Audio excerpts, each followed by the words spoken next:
A'udzu billahi minasyaitonir rajim. Bismillahirrahmanirrahim. Alhamdulillahirabbil alamin wassalatu wassalamu ala Rasulillah Muhammadin sallallahu alaihi wa alihi wasallam wa ala ahli baitihi at-thayyibin at-tahirin washabihi al-muntajabin. Aqulu lakum assalamu alaikum warahmatullahi wabarakatuh.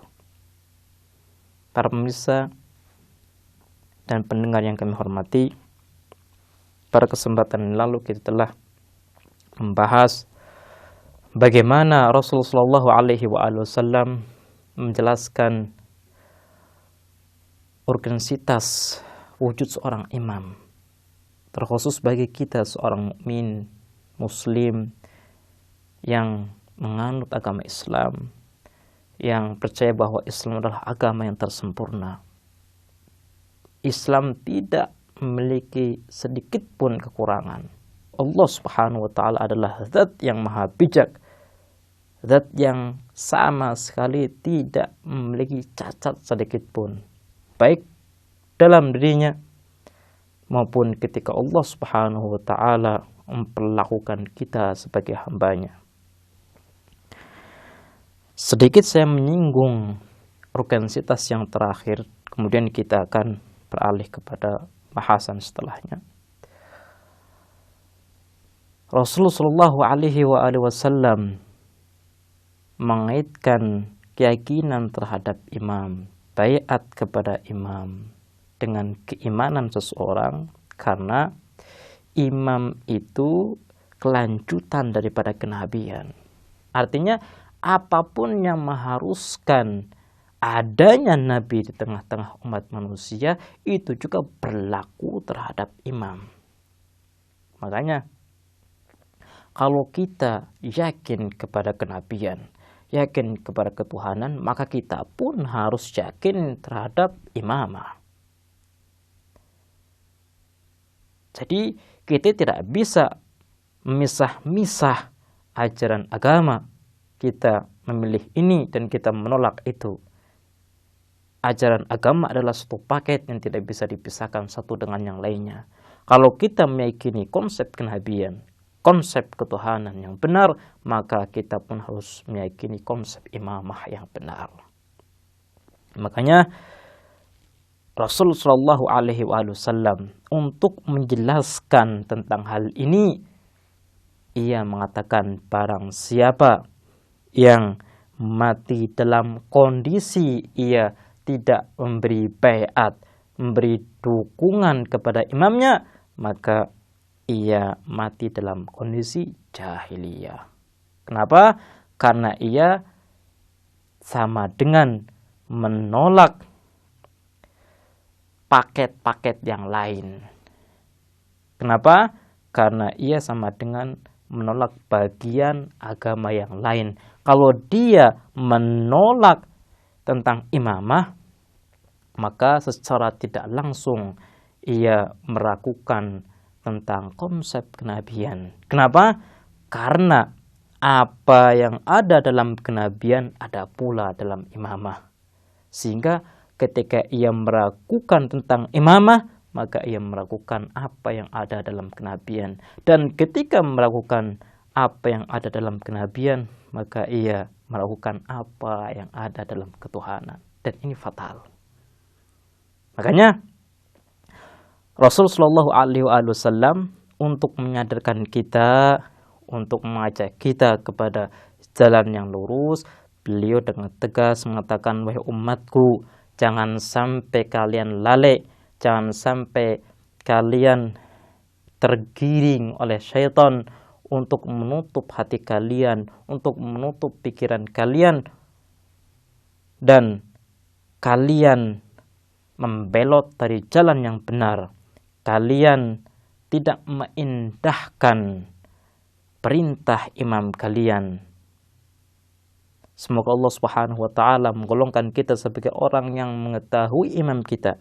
Semoga Allah Subhanahu wa taala menggolongkan kita sebagai orang yang selalu berada di barisan imam kita.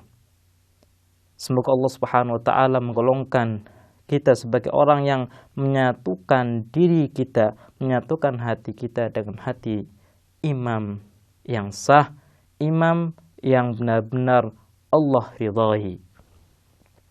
Para pemirsa dan pendengar yang budiman, setelah kita membahas tentang urgensitas seorang imam, kita akan masuk kepada pembahasan tentang wazifah, tugas seorang imam. Meskipun dalam pembahasan urgensitas seorang imam, kita pun kurang lebihnya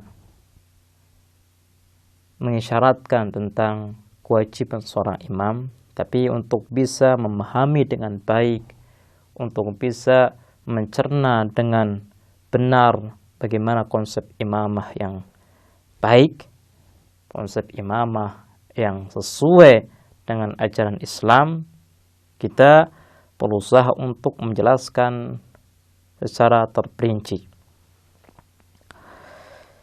Syekh Ja'far Subhani, beliau adalah satu teolog muslim yang memiliki kapasitas yang cukup, kapasitas yang baik dalam menjelaskan tentang teologi Islam, dan beliau adalah seorang mufassir, beliau adalah seorang faqih, dan ini bisa kita lihat bagaimana pemaparan beliau terkait dengan keislaman. Beliau menjelaskan bahwa karena imam adalah pengganti daripada Nabi, maka apapun yang berkaitan dengan Nabi berkaitan pula dengan imam. Jadi tugas-tugas yang disandang oleh Nabi akan beralih kepada seorang imam.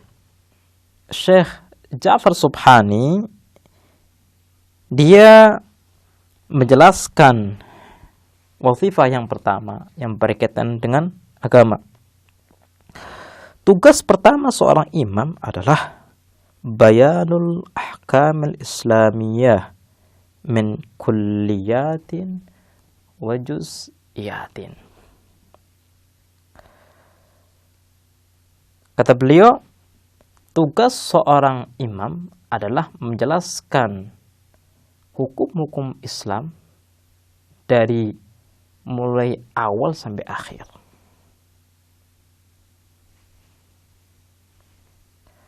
Jadi,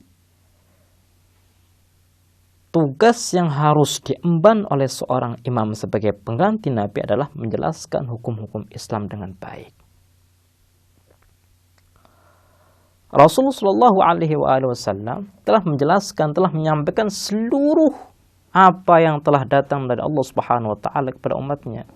Apakah semua umatnya bisa memahami apa yang disampaikan oleh Rasul dengan baik atau tidak? Rasul telah menjelaskan semua ajaran yang datang dari Allah Subhanahu Wa Taala kepada umatnya. Tapi pertanyaannya adalah, apakah semua umatnya ini bisa memahami ajaran-ajaran tersebut tanpa pembimbing atau tidak? Atau apakah Rasul itu telah menyampaikan semua ajarannya kepada setiap individu daripada umatnya? Ini harus kita bahas bersama, sehingga kita akan memahami tentang wazifah pertama seorang imam terhadap umatnya. Baiklah pemirsa, insyaallah kita akan melanjutkan pembahasan ini di kesempatan yang lain. Kita akhiri, wassalamualaikum warahmatullahi wabarakatuh.